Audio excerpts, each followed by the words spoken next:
রাদিয়াল্লাহু তাআলা আনহু ঘরের মধ্যে প্রবেশ করলেন এবং বললেন, আম্মাজান, সবাই নতুন জামা পরে ঈদের ময়দানে যাচ্ছে, আমাদের নতুন জামা কোথায়? তখন হযরত ফাতিমা রাদিয়াল্লাহু তাআলা আনহা বললেন, তোমরা গোসল করে এসো, তারপরে নতুন জামা পরে ঈদের ময়দানে যাবে। হযরত হাসান ও হুসাইন রাদিয়াল্লাহু তাআলা আনহু যখন গোসল করার জন্য চলে গেলেন, ওই সময় হযরত ফাতিমা রাদিয়াল্লাহু তাআলা আনহা 2 রাকাত সালাত আদায় করলেন এবং আল্লাহর কাছে দোয়া করে বললেন, ওগো আল্লাহ, তুমি গফুরুর রহিম, রহমানের রহিম।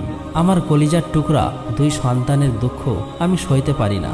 আমি যদি আজ তাদের নতুন জামা দিতে না পারি, তাহলে তারা বলবে রাসূলের মেয়ে হয়ে মিথ্যা বলছে। দয়া করে মেহেরবানি করে আমার সম্মান রক্ষা করো। হে আল্লাহ, তাদের 2টো জামার ব্যবস্থা করে দিন।